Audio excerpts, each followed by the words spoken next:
Hoy en esta noche te quiero contar una historia que fue escrita por Carlos Heredia Vargas y que lleva por nombre El Sepulturero. Mi nombre es Gaitán Estrada y soy el sepulturero del pueblo. Estoy de sobra acostumbrado a que el mundo entero me mire de reojo, a que murmuren cuando me ven pasar, como si no fuera yo más que algún engendro del diablo en este lugar. Pero me tiene sin cuidado que pocos me dirijan la palabra, y que algunos lo hagan solo para preguntarme si en mi vida he visto aparecidos. Aparecidos dicen, como si fuera cualquier cosa. Ojalá lo fuera. Es cierto que historias extrañas rondan este lugar. Sin embargo, lo que he visto, lo que he vivido, y sigo viviendo, va más allá de lo que los cuerdos llamarían solo historias. Llegué a este pueblo que se hunde entre niebla y silencio, cuando era yo un joven imberbe de 13 años, con nada más que mi pala y 40 pesos en el bolsillo. Ya conocía de sobra el oficio de enterrador, gracias a mi padre, que había muerto de unas fiebres meses atrás.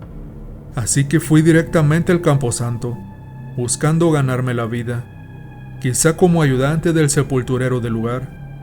Había buscado ya en 3 pueblos antes de llegar aquí, y algo me decía que aunque no sabía de qué se trataba, algo podía percibirse distinto. Las miradas de las personas que aquí vivían eran hostiles y curiosas, o bien, calladas e indiferentes. Me procuré, como hacía cada vez que llegaba a un pueblo nuevo, no entablar conversación con nadie, por aquello de que se hicieran de mí una idea errónea. Fue cuando di por fin con el cementerio del lugar, que se me dijo que este no tenía cuidador alguno, y que el último hombre que había trabajado ahí había decidido acabar con su propia vida en un sauce enorme y torcido que se veía ya sobre el monte. El árbol, que no tenía follaje alguno, estaba inclinado de manera muy extraña, como si reverenciase a una deidad invisible y buscase arañar el cielo. Este pueblo, al que llamaban El Álamo, tiene casi 300 habitantes. Una buena población para servir a mi profesión, pensé. Asistí pues al ayuntamiento, y ahí pedí el empleo de enterrador y cuidador del Camposanto. El encargado me preguntó si sabía yo lo que hacía, mas no me lo decía por mi edad o experiencia, sino porque explicó después, la gente prefería evitar en ese pueblo los oficios que requiriesen horas nocturnas o en soledad. Y el empleo que solicitaba yo solía tener normalmente un poco de ambas cosas. Conseguí el empleo sin que me hicieran muchas preguntas. El cementerio contaba con una pequeña vivienda de adobe que hice mía como si fuera un palacio, y por una de las 2 únicas ventanas que tenía podía apreciar a lo lejos el monte, donde el sauce se alzaba torcido, dominando el valle cubierto de lápidas. He dicho ya que me tienen sin cuidado las miradas desdeñosas de la gente, pero he de decir que no siempre fue así. Era yo un chiquillo que apenas iba entrando en el verano de su vida, y como un solitario cervatillo que no sabe nada todavía de los horrores que esconde este mundo, intenté entablar amistad con las personas con quienes me topaba. La mitad de ellos me ignoraron, mientras que la otra mitad me aconsejaron que me fuera mientras aún conservara mi cordura. Me enteré al mes que aquel quien fuera mi predecesor en el oficio tenía una esposa, y ésta se dedicaba, según cuentan, a la brujería y a la magia negra. Nunca había creído yo en tonterías de ese tipo, pero admito que la historia me atrapó por tornarse más oscura de lo que esperaba. Resultó ser que a la mujer la acusaron de bruja luego de que un grupo de niños desapareciera cerca del panteón. La mujer fue juzgada, cual víctima de la Santa Inquisición por los pobladores, sin que hubiera ninguna clase de prueba en su contra. La inmolaron y la exhibieron en la calle Mayor, que antes solían llamar la calle de la Sangre. Al final la dejaron en el mismo sauce donde tiempo después terminó su esposo, y acabaron con su cuerpo a través de las llamas para que no hubiera entierro en el mismo lugar donde sepultaban a los habitantes del Álamo. Poco creía aquella historia en su momento, pues aunque sé de buena tinta lo cruel que puede ser la gente, me parecía imposible imaginar que sin prueba alguna sufriera tanto la mujer. Pero la historia no terminaba ahí. El sepulturero rogó a la policía de aquel entonces que hiciera justicia por el crimen de su esposa. No se hizo ninguna averiguación hasta que casi 6 meses después a esto, el pobre hombre asistiera a diario a la jefatura, pidiendo una respuesta, y entonces fueron enviados algunos agentes para interrogar a la gente. Pocos supieron lo que pasó con certeza, pero la mayoría suele asegurar que los hombres fueron sobornados, y tras convencerles de que la mujer practicaba la brujería, investigaron en cambio la casa del sepulturero. El hombre, mitad incrédulo, mitad ofendido, no cabía en su asombro ante semejante atropello. Sin embargo, fue uno de estos hombres quien advirtió que la tierra de una tumba parecía recién removida, y tras corroborar con la gente del pueblo que el último fallecimiento en el Álamo había sido la mujer inmolada, y nadie más de los habitantes había sido enterrado en casi un año, ordenaron que se excavara la tumba. Ahí fue donde encontraron los restos de las criaturas desaparecidas, o quizás sea mejor decir, lo que quedaba de sus restos. Las pocas prendas de ropa que encontraron estaban trituradas como si algún animal o bestia los hubiese destrozado a base de poderosas mordidas. Para cuando el pueblo entero se alzó contra el sepulturero, este ya pendía de aquel árbol. Dicen que el hombre lo hizo por la pena y el amor que sentía por su mujer. Dicen que en realidad él no sabía lo que era ella, pero algunos más sensatos aseguran que éste estaba al tanto de todo, y que fue él mismo quien enterró los restos de las criaturas. Entonces más historias surgieron en torno a aquellos crímenes, como que muchos habían visto la figura de una mujer que andaba a 4 patas como una bestia poco antes de que las criaturas desaparecieran, o que la bruja no podía vivir sin alimentarse de huesos, y era por este motivo que el hombre había pedido ese trabajo. Cuando los rumores fueron demasiados para ignorarse, la policía acudió nuevamente al Álamo y aprobó una orden que permitiera a los parientes de los ya fallecidos exhumar sus restos. Completa fue la sorpresa, incluso en aquellos que habían iniciado los rumores, cuando se encontraron con que a una gran mayoría de aquellos cuerpos les faltaban algunas extremidades, a base de una poderosa e imposible mordida. Nunca averigüé nada por mi cuenta. No era ese mi trabajo. Y resultó ser que nadie más murió durante el primer año que trabajé en este cementerio. De manera que mi empleo consistió únicamente en cuidar el camposanto únicamente en ese tiempo. Hasta el año siguiente, una mujer entrada en años me despertó varias horas antes del amanecer. Golpeaba y golpeaba mi puerta con furia, y gritaba que se había muerto doña Claudia, la mujer del panadero. Asistí a la casa que me indicaban para recoger el cuerpo. Ahí la velaba la familia sobre la mesa de la cocina.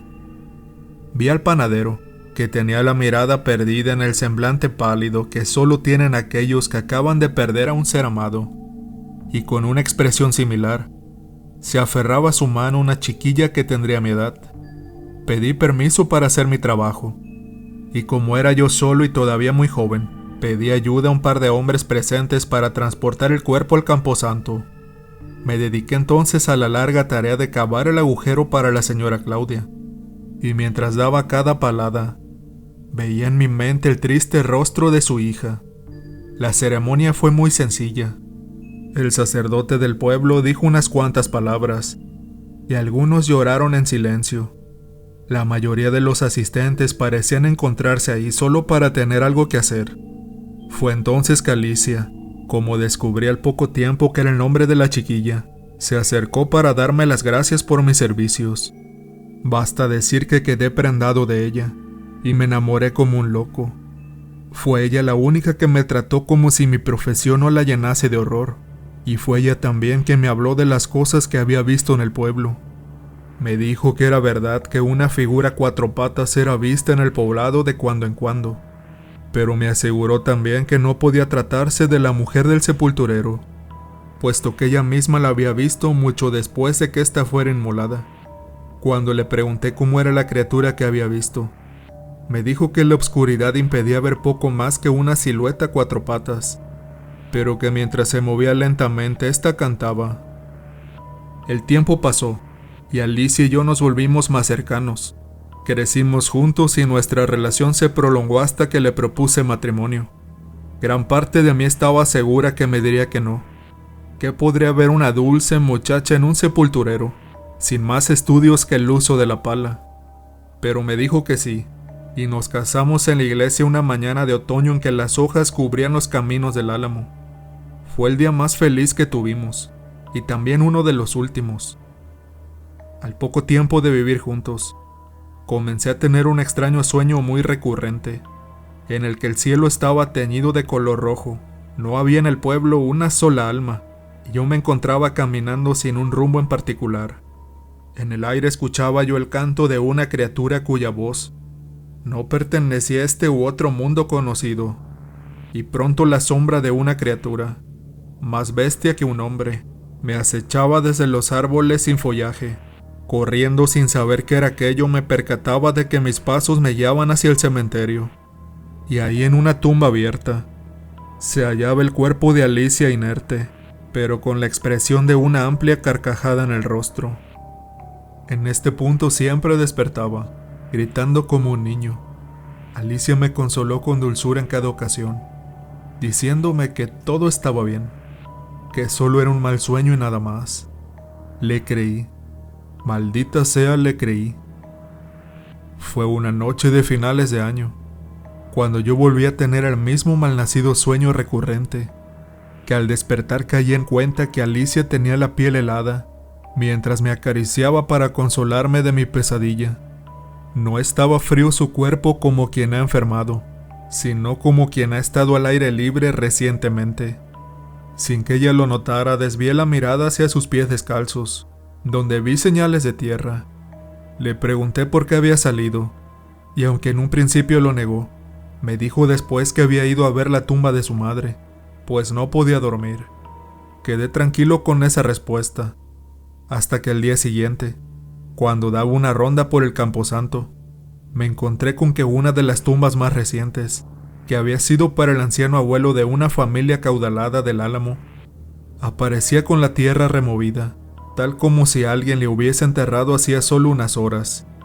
Intenté no darle importancia, pero al cabo de 2 semanas volví a encontrar indicios de que Alicia había salido durante la noche, y al encontrar por segunda vez una tumba cuya tierra parecía recién removida, tuve que estar seguro por mí mismo. Tomé mi pala y excavé, no estando del todo seguro de lo que esperaba encontrar ahí, pero sí sabiendo que Alicia me ocultaba algo. Quisiera haberlo ignorado, ojalá no hubiera indagado, tal como se contaba en las historias. El cuerpo del joven que había sido enterrado solo una semana atrás carecía del brazo izquierdo y ambas piernas. El instinto me llevó a pensar locuras, pero tuve la certeza de que Alicia lo sabía todo. Cuando le pregunté al respecto, no se atrevió a negar nada, con la sencillez de alguien que admite haber cometido un ligero error cotidiano. Me dijo que no lamentaba nada excepto el hecho de que me hubiera enterado, y yo, sin estar completamente seguro de lo que había averiguado, le exigí que me dijera cuánto pasaba. Hay muchos de nosotros, me dijo. Cada vez somos más, y hoy en día somos tantos que pronto ustedes serán la minoría. Sin caber en mi incredulidad, intenté que se explicara, pero fue poco lo que dijo. Me contó que ella y los suyos habían recibido muchos nombres a lo largo de los siglos. Se alimentaban de huesos con frecuencia, pero cada cierto tiempo debían consumir algún alimento vivo, pues no había otra manera de mantener bajo control a lo que ella llamó su verdadera forma. Quisiera decir que me alejé, quisiera decir que la entregué y me libré de una condena en vida, pero lo cierto es que mi amor por ella me cegó, y no hice más que asegurarle que siempre estaría con ella, que nada me apartaría de su lado, le dije, y la ayudaría sin importar qué necesitara, y así lo hice. Esa noche la vi. Alicia necesitaba consumir huesos, nunca de animales, cada cierto tiempo. Usábamos las tumbas más alejadas del terreno que daba entrada al camposanto, por temor que alguien pudiera descubrirnos. Ella me juró que por ayudarla, siempre estaría atada a mí, y que nada jamás la apartaría de mi lado. Pese a todo, debo decir que era feliz teniéndola conmigo. Sin embargo, aquellos días en que ella debía salir para consumir un alimento vivo, le rogaba que siempre lo hiciera muy lejos del pueblo. Nunca me permitió ver su verdadera forma, pues me dijo que lo que sería de terror. Sin embargo, sí que llegué a escuchar su canto, y este era tan profundo y lleno de una melodía grave, que parecía esconder todos los horrores inimaginables en una lengua desconocida. Las visiones comenzaron cuando cumplía ya cerca de 2 o 3 meses, después de descubrir el secreto de Alicia. Las pesadillas habían cesado como por arte de alguna hechicería, pero las alucinaciones que sufrí fueron mucho peores. De vez en cuando me despertaba en mitad de la noche, solo para encontrarme con el rostro en estado de putrefacción de algún hombre o mujer que me observaba expectante al pie de la cama. Yo gritaba por el horror que sentía, pero la visión no se marchaba, y entonces Alicia me aseguraba que aquello era completamente normal. Normal, dijo. Dios mío. Me explicó que todos aquellos a quien había devorado la seguían a donde fuera, y al compartir con ella el lecho y mi vida, yo también podía verlos. Me dijo también que pronto sería capaz de ver el mundo de los muertos, tan claramente como el de los vivos, pues ella compartía conmigo sin quererlo parte de lo que llamó su maldición. Le pregunté si aquel mundo que mencionaba era el mismísimo infierno, a lo que ella se rió diciendo: «Este es el infierno, cariño mío, y las almas de aquellos que mueren vagan errantes de aquí para allá, siempre suplicando ir a algún otro sitio». El horror de aquello me fue consumiendo por dentro, y todo lo que me dijo se cumplió al pie de la letra. A lo poco pude ver al sepulturero y a su mujer pendiendo del sauce sobre la colina del Camposanto, y al mirar por la otra ventana de mi casa, me encontraba con que decenas de entes deambulaban de un lado para el otro, tal como si no supieran en dónde se encontraban o a dónde iban. Fue entonces que una noche Alicia se despidió de mí, y salió a mitad de la noche para adquirir su real forma. Desde el rincón de nuestra habitación me observaba un cuerpo sonriente, que de cuando en cuando soltaba alguna risa. Intentaba yo ignorarles, aunque poco a poco la locura me iba consumiendo. Esperé despierto a que ella volviera, pero pronto amaneció sin que le viera regresar. Entonces tomé mi pala, como único objeto para defenderme, y salí a buscarla, pues sabía que algo le había ocurrido. Sabía que se había marchado hacia un pueblo aledaño que tenemos a 2 kilómetros hacia el sur, por la carretera que llaman La Vértebra. Busqué y busqué sin éxito hasta que volvió a caer la noche, y pude escuchar con mucha claridad el canto que emitía ella, débil y pausado. La encontré entre una floresta, sangrando a causa de una herida de tiro. El cuerpo de su forma real estaba cubierto por una piel tan negra como solo puede serlo un anochecer.